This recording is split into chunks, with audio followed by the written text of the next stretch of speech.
I really don't sell loans. My main thing is to try to figure out like where this investor wants to be 5 years from now, and then kind of build a strategy around that, and then decide whether buying a multi is the best investment right now, or maybe buying a single family is the best investment right now. But ultimately, my goal is to see where this person wants to be, 5 years down the road, and then build from there. Because at the end of the day, it's their journey. Welcome to the Real Estate Pros Show, where we interview real estate investing professionals from coast to coast, as well as the service providers that serve the real estate investing industry. Our goal is simple: share what's working now to help you improve and scale your business to the next level, and meet the pros that can help you get there. Real Estate Pros is powered by Investor Fuel, America's leader in helping real estate investors and professionals build the business you need to live the life you've always dreamed of. Let's start today's show. Property insurance for real estate investors doesn't have to be difficult, but it does need to be there to protect you when you need it. MyInvestorInsurance.com not only provides insurance at 15 to 30% cheaper than traditional agencies, it's built specifically for real estate investors like you. You can set up an account in about 2 minutes, get quotes on properties, turn on and turn off insurance for your fix and flip or rental properties in around 2 minutes without having to talk to anyone directly, all through our portal. There's no better way or faster way to make sure you've got the coverage you need to protect you, and no more lengthy policies either. Once you're set up, you're billed monthly and prorated by the day for however long your policy is active. It's powered by MSI, the third largest independent MGA, with 1.5 million customers and more than $1 billion in cumulative premiums written. Get set up today in about 2 minutes at myinvestorinsurance.com/fuel. Hey folks, welcome back to the show. Today's guest, José Brador Jr., is a mortgage originator and strategic partner to real estate investors. He specializes in structuring financing for complex and non-W-2 scenarios where deals move forward without slowing down operations or cash flow. You can find him on LinkedIn. Jose, thanks for taking the time today. Dylan, thank you for having me, man. Oftentimes people, will look at a number of different sources, especially hard money or, cash. But I think not often enough do we talk about where traditional financing comes in. And I think in most cases, this is probably the bulk of where real estate investors are getting their capital from in the single family space. Yes, that is absolutely correct. So, of course, nothing wrong with the the other ways of going about getting funds to invest, but traditional lending, like, which is what I specialize in, it's definitely the vast majority of people are going that route, even those that are looking to invest. So whether it's their primary residence, or someone that's maybe buying a secondary residence, or something to Airbnb or whatever the case may be, there's so many options just going the traditional route that will require low, I guess, lower rates, right? Or perhaps even just less out of pocket expenses.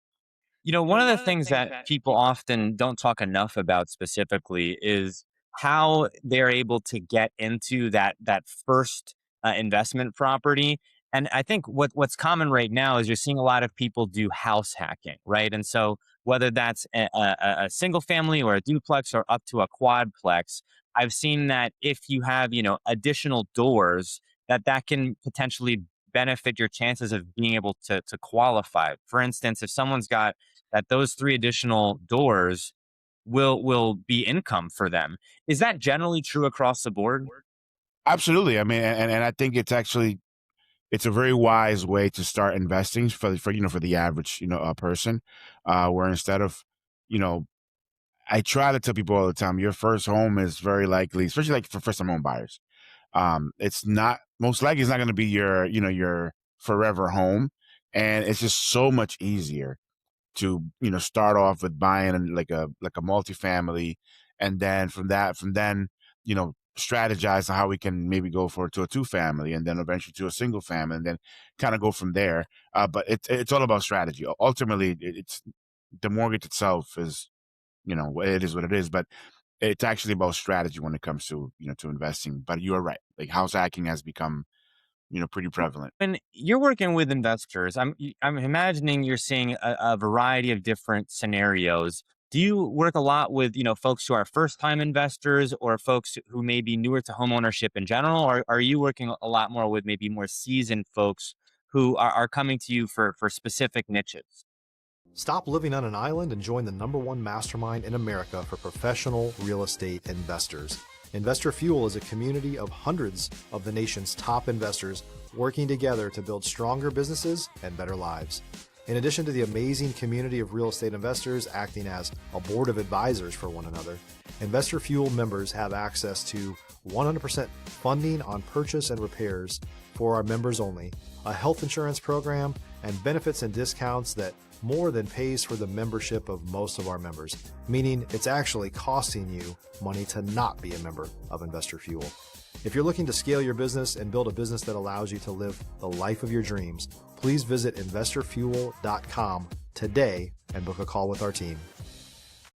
Don't discriminate, right? But definitely, I work primarily with first-time home buyers and or first-time investors, and it's actually what I prefer, to be completely honest, just because those folks are because they're green, right? I was a first time home buyer investor not that long ago myself, and so they're a lot more moldable, and they tend to pay attention a little more because when sometimes already been has been doing this for a while, um, you know, experience can be improvised, right? So I will give them that, but sometimes it's difficult to kind of you know make them lean a certain direction or for them to listen to to a strategy because they think they've done it already so much that they think they know it all. So, Right. or they've had a bad experience and now they're really, they really don't want to take, what they perceive as a risk. And so definitely that first time home buyer, first time investor is, yeah, that's my niche. And that's actually who I like to work with primarily. Now, when folks are coming to you, what type of questions do they have specifically, or are they really looking for general guidance as far as how to get started with it with an investment? The first thing that I always that I usually get asked is, where are rates today, right? With everything, after COVID, that little, you know, I guess time period when which rates were just historically low. Everybody wants to talk about rates. And then the other question that I get asked is from a down payment standpoint, right? How much down payment will I need if I do this or if I do that? Or sometimes, people are having, uh, you know, life is life, right? And sometimes they have a little bit of a harder time, putting money away to save up toward a down payment. And, you know, finding strategies, whether it's through local organizations that help with down payment assistance or anything like that. But those two things are probably the most like almost 100% of the time I'm going to get asked about rates and about down payment. Now, I know when it comes to down payment specifically, I'm a realtor licensed in Texas. There's now so many ways where people can get down payment assistance, but also too, you do seem to have some local, regional knowledge based on your market in order to know what's available for people. And so when folks are looking for down payment assistance or trying to see what's available, is a lot is a lot of that based on, what they have the bandwidth to do and the legwork that they can do, or can working with, the right uh, lender and mortgage professional really facilitate that for them in some cases? So I've been very fortunate that the realtor partners that I work with are really just go above and beyond for their buyer. And so I like to make things as easy as I possibly can for the investor. And so yes, it would be nice to have some local knowledge of what programs are available. Like in Massachusetts, we have like a couple of different statewide down payment assistance organizations that are pretty common, pretty well known. Now, there are things like, per city, per county, that also have their own down payment assistance programs. And that's when they're not nearly as common. And so that's when, working with with great, real estate professionals such as myself and another, and the realtor, we don't mind, kind of grabbing the customer by the hand, that buyer by the hand and, leading them into the direction that they need to go to in order to get additional down payment assistance should, should it be needed. Now, when folks are looking at making that first investment and they're trying to determine, what area, how many doors should I have? Am I going to be, doing an Airbnb here, short on the short term? Am I going to be on a year-to-year lease, or am I going to be doing midterm, corporate housing? I think a lot of times people go towards what they've seen other people doing. I know you're in New England. Are you seeing any strategies up there for, mom and pop investors that maybe are more common now than they were previously? If you're looking for consistent, high quality leads, look no further than Investor Machine. Investor Machine isn't just another agency, it's the most sophisticated, data driven lead generation company on the planet for real estate investors, and serves the role of being not just a lead generator for your business, but a marketing partner that is helping you achieve your goals along the way. Go to investormachine.com to learn more and schedule a call with our team today.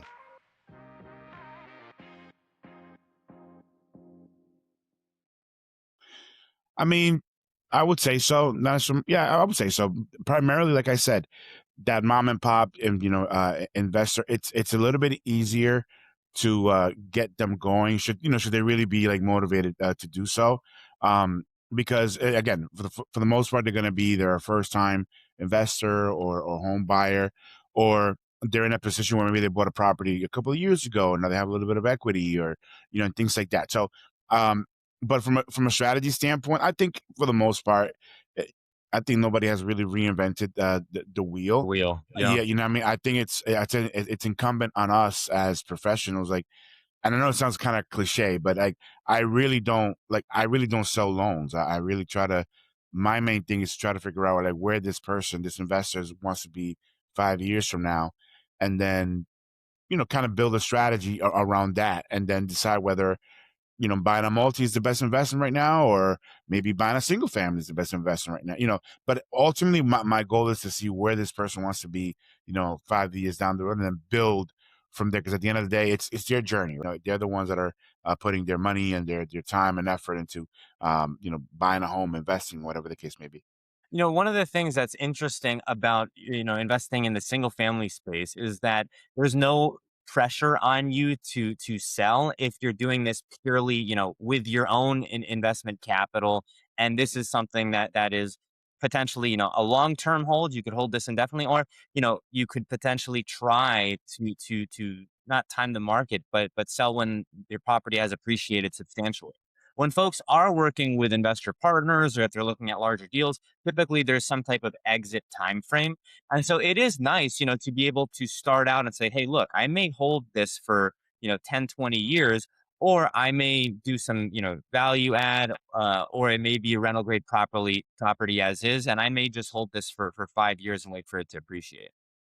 Absolutely, and that's why again, it's important to um, not. I mean, everybody wants to do volume, right? Because that's we're obviously here to make a living, but that's a byproduct of earning people's trust and being the person that people can go to, Dylan knows his stuff, or Jose knows his stuff, so but you're right, it's depending on what the circumstances are around money and exit strategy, whatever the case may be.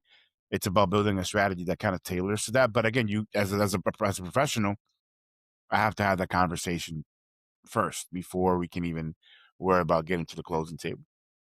Now, one thing that I haven't actually talked with someone in the traditional mortgage space is, when folks are doing some type of value add, forced appreciation to a single family home, and they're going the traditional route, how are they able to potentially, secure funds for the rehab itself? Does that have to be cash that they've saved up out of their own accounts, or can they potentially get some type of a rehab loan traditionally? Is that a thing that Yeah, exists? yeah. So rehab loans are definitely they definitely do exist, and I'm a big sorry, I'm a big proponent of using someone else's money instead of your own to especially when it comes to investing, right? Because like as great of an investment as it can be, right? There's always a little risk associated, and if you do if you build the right strategy, whether that's through again different tax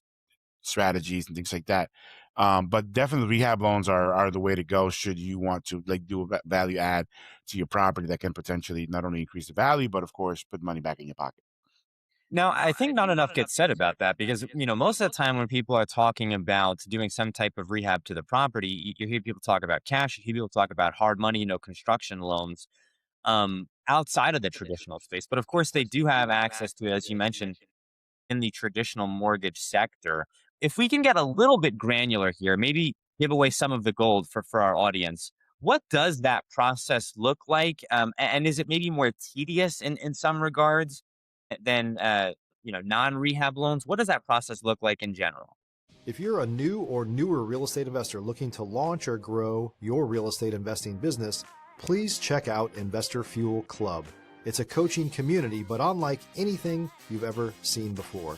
And you can actually partner with members of our mastermind from coast to coast on deals right in your market. There's no better opportunity to build a consistent business than to literally partner with pros to help you avoid costly mistakes, avoid the need for capital to do deals, and help you eliminate your fears as you're starting your business. Learn more about Investor Fuel Club at investorfuel.com/club. I mean, with anything else, for example, one of the most common ways in which people use like money to do to invest in a property, whatever. The two most common ones are going to be like a HELOC or just like a cash out refi, where they can use it to do whatever they want. But and honestly, that process is just like it's actually simpler than purchasing, because you already have the asset. The asset is already there. So it's just more about making sure that there's gonna be enough equity. What's the appraised value gonna be like after you've done whatever you need to do to your property. But that process itself, if you already own the asset, in this case the property, in my professional opinion, it's simpler than the actual purchase of a property. Now, when people are going through the process of doing a HELOC, right? They could use that capital for anything, to my understanding, right? It doesn't have to go into real estate. Now, when they are using it in real estate, are there any additional advantages or strategies that they should be looking at when they're using a HELOC to invest in real estate? So the only thing that I always advise people, especially when they're doing a home equity line of credit, again, it's about where they want to be 5 years, or in some cases 10 years, which is the draw period in some instances, and to never lose that vision. Money's money, right? So if you have a $200,000 line of credit, like that's what you have. But keep in mind that, especially with a HELOC, for example, at some point that money is going to be, you have to pay that back, right? So that's where a lot of folks don't kind of lose sight of that, because as they're using the money during the withdrawal period, they're only making like interest payments, right? So, but they think they're making payment toward the actual HELOC, and that's not always necessarily the case. So that's why, to me, again, yes, volume is important, selling, but I'm not here to sell loans. I'm literally here to make sure that if a HELOC is the best route, then let's. But if refi is going to be the better route, that because sometimes, again, people talk a lot about rates and things like that. So people, especially now, if they bought, I don't know, during the pandemic, whatever, they may be a little hesitant to refinance because they want to Right. hold on to that low rate. But if it's going to make business sense, if there is a financial benefit for you to do so, then we can have the conversation as well. But the process itself is, my opinion, simpler than purchasing a home. We are actually coming up on time here, Jose. Any new projects that you're working on? And then as well, what's the best way for folks to reach out to you?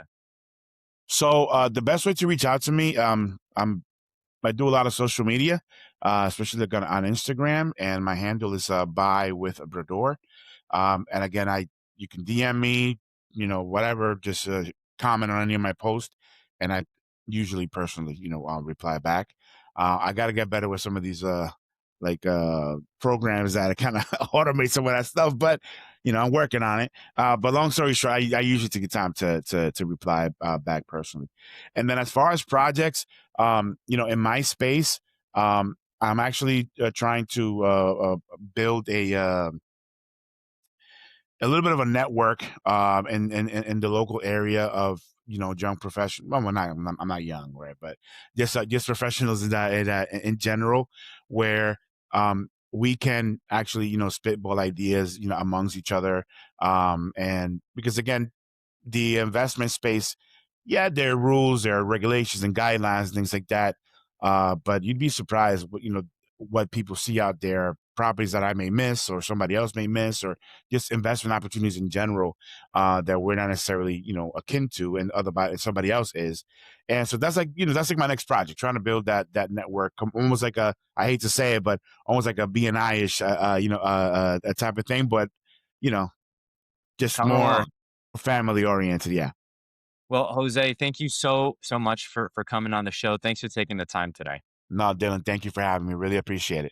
Thanks for joining us for today's Real Estate Pros Show. You can learn more about the amazing benefits of the Investor Fuel Mastermind community, including surrounding yourself with hundreds of other rock stars, 100% financing for your deals, and members-only discounts from vendors you're likely already using that, as a member of Investor Fuel, will save you more than the cost of your membership. Visit investorfuel.com to learn more. If you're interested in joining us as a guest of this show, please visit investorfuel.com/pros to apply. You can also check the show notes for access to free resources, how to get access to world-class lead generation, and much more. Don't forget to subscribe so you never miss another episode. Have a great day. We'll see you on the next show.